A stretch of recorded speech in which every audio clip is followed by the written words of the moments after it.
Hello and welcome to the Fabulous Picture Show. I'm Amanda Palmer. This week at the Everyman Cinema Club, we're joined by renowned Russian director Sergei Bodrov as we screen his Oscar-nominated epic, Mongol.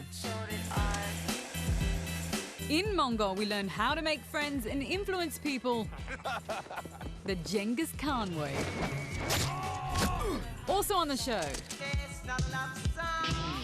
can an animated film be this year's best documentary? And later, he may look calm, but the late great director Fassbinder was a candle burning at both ends and exploding in the middle. But first, for 61 years now, the month of May has been a time when discriminating filmazoids have descended on Cannes in search of the biggest and best parties. And this year there were some great films as well.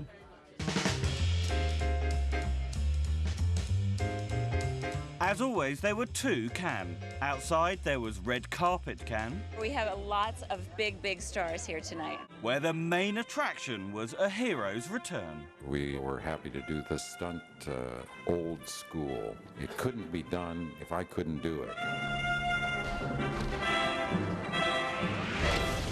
And inside, there were the 22 films of competition Cannes, which, belying the glitz, were mostly fraught, gritty, some might even say depressing. Mon mari me frappe. Je peux rencontrer un autre homme en attendant le divorce, pourquoi pas?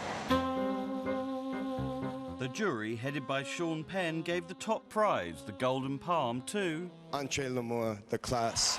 It had been a long wait for the new Indiana Jones, but even longer for a French winner of Le Palme d'Or.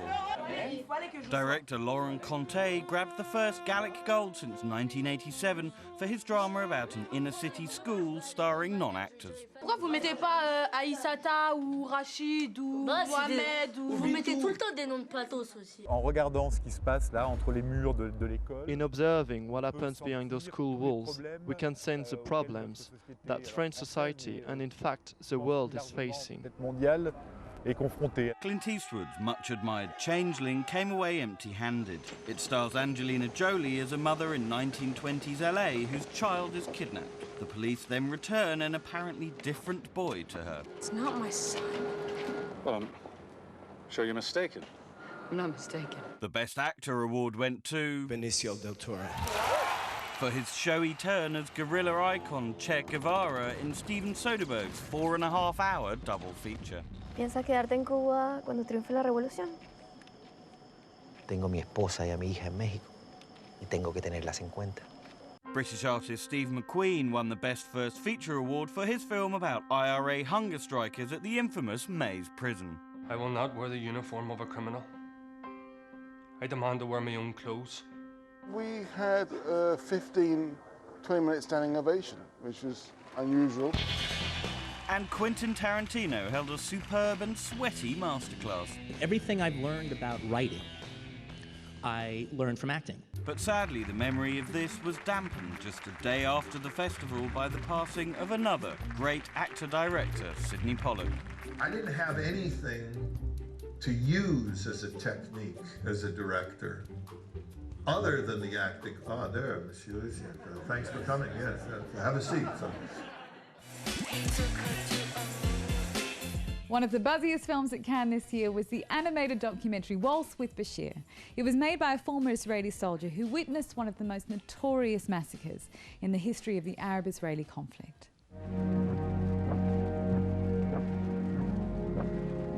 באותו הלילה, בפעם הראשונה אחרי יותר מ-20 שנה, חטפתי פלשבק נוראי ממלחמת לבנון. לא סתם מלבנון, ממערב ביירות. לא סתם מביירות, מהלילה של הטבח במחנות הפליטים, סברה ושתילה. In Waltz with Bashir, filmmaker Ari Folman tells his personal story, how he discovered his reoccurring nightmare was no dream. Ari, I read that you said that this was perhaps the most emotional time in your life, making this film, because it was a journey for you. You were putting the pieces together, weren't you? It's been quite a journey, those 4 years. I would say suppressed the period that I was a soldier. It's not that I went through amnesia or total loss of memory. It's It's a period in your life that you never deal with, you don't talk about, you don't think about. The catalyst for the 1982 Sabra and Shatila massacre was the assassination of Lebanon's new president, Bashir Gemayel.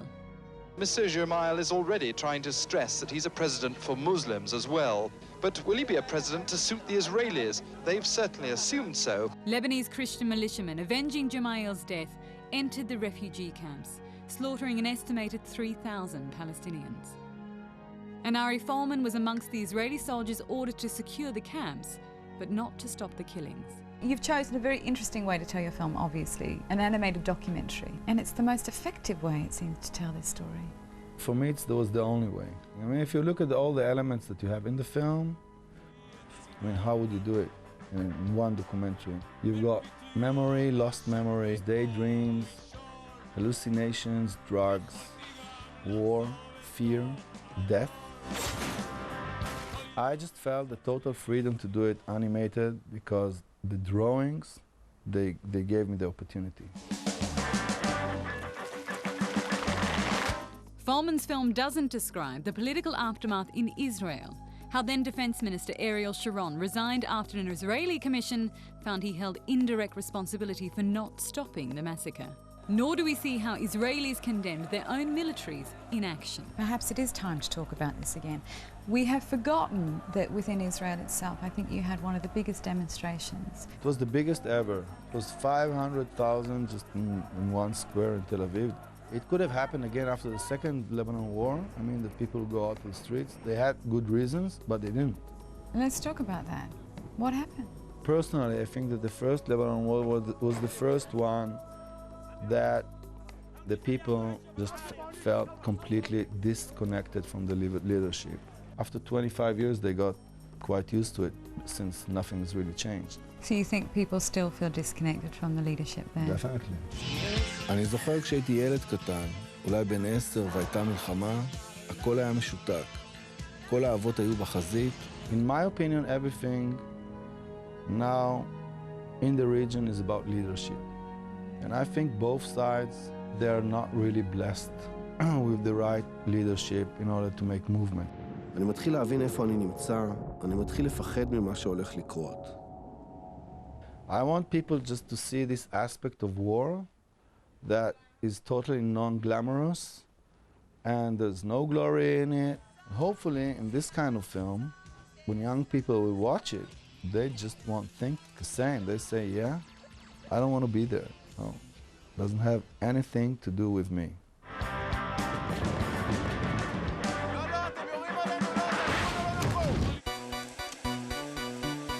In part 2, we're screening Mongol. I have filmmaker here, Sergei Bodrov. Thank you for joining us. Now, your film is about Genghis Khan, or as you say... Yes, Genghis Khan. Genghis Khan, that's the right way to say it. What was your fascination with this man? Because I was thinking it's like amazing and unknown story. And he was most unpopular man and still in Russia, so it was a challenge for me to make this movie. Are you going to make him a bit more popular in Russia? Yes, I hope, yeah. We'll find out how in part 2.